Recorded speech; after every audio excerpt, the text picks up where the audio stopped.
tersebut di atas Mahkamah Konstitusi melalui putusan nomor 49 garis miring PU garis 11 2013 tanggal 14 November 2013. Pada intinya menolak permohonan judicial review yang meminta dibatalkannya ketentuan pasal 21 ayat 5 Undang-Undang KPK karena dianggap bertentangan dengan pasal 28D ayat 1 Undang-Undang Dasar 1945.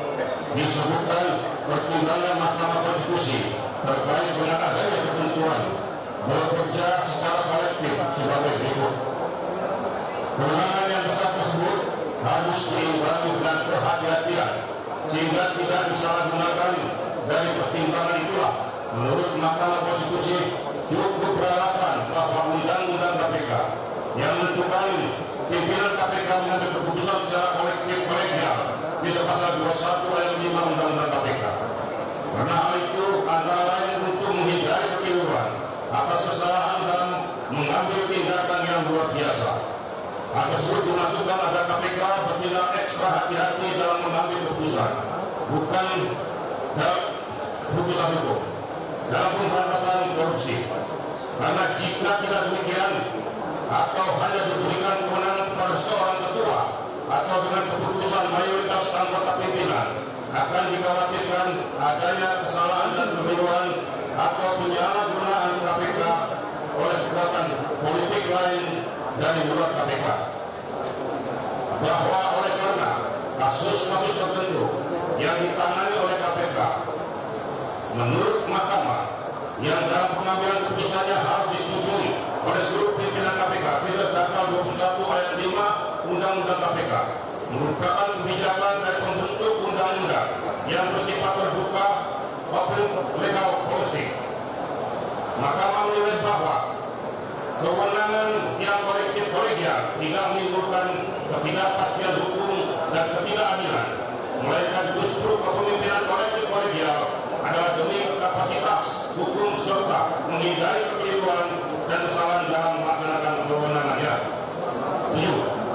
Bahwa penetapan seseorang menjadi tersangka oleh pemohon adalah salah satu bentuk nyata dari pengambilan keputusan oleh pemohon, sehingga penetapan menjadi tersangka dimaksud terikat pada aturan dasar sebagaimana dimaksud di atas. Pada faktanya pengambilan keputusan untuk menetapkan pemohon menjadi tersangka dilakukan sekitar tanggal 12 Januari 2015 sebagaimana diuraikan bagian fakta-fakta di atas. Pada tanggal tersebut jumlah pimpinan pemohon bukan 5 orang melainkan hanya 4 orang. Berdasarkan hal tersebut maka pengambilan keputusan atau penetapan pemohon menjadi tersangka oleh pemohon dilakukan tidak sesuai dengan aturan dasarnya, inkasu melanggar aturan dasarnya atau tidak berdasarkan hukum. Oleh karenanya penetapan dimaksud adalah tidak sah dan tidak mempunyai kekuatan mengikat. 8. Pelanggaran terhadap aturan dasar pengambilan keputusan akur adalah sekaligus sebagai bentuk pelanggaran terhadap asas yang fundamental dalam pelaksanaan tugas dan wewenang termohon. Bertanya atas kepastian hukum tidak pasal 5 huruf A Undang-Undang KPK. Oleh karenanya semakin jelas bahwa menurut hukum penetapan dimaksud sesungguhnya adalah tidak sah dan tidak mempunyai kekuatan mengikat.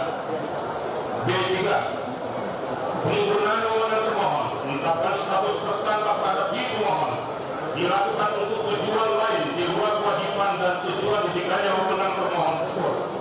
Hal itu merupakan bentuk tindakan penyalahgunaan wewenang atau abuse of power. 9. Bahwa lembaga KPK dibentuk dan atau dilahirkan oleh Undang-Undang KPK. Tugas dan wewenang termohon telah disebutkan dan diatur secara tegas dalam Undang-Undang KPK, termasuk juga meliputi upaya penyelidikan maupun penyidikan yang di dalamnya termasuk wewenang untuk menetapkan seseorang menjadi tersangka di pasal 6 Undang-Undang KPK. Tugas maupun wewenang termohon terkait penyelidikan garis miring penyidikan juga diatur dalam undang-undang lain yang terkait, yakni Undang-Undang Tipikor maupun KUHP di pasal 38 ayat 1 dan pasal 39 ayat 1 Undang-Undang KPK. 10. Bahwa tujuan dibentuknya termohon melalui Undang-Undang KPK adalah berkaitan dengan pemberian wewenang yang melekat dalam diri termohon sebagai tersebut bagaimana tersebut di atas.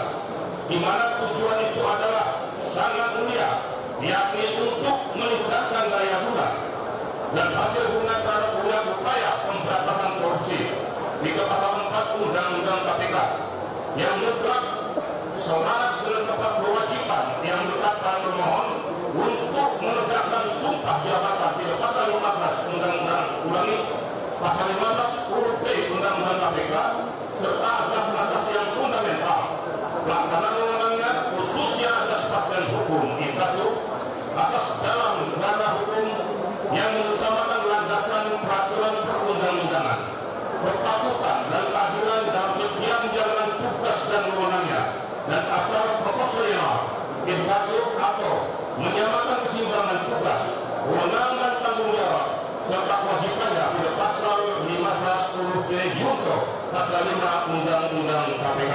Lanjut.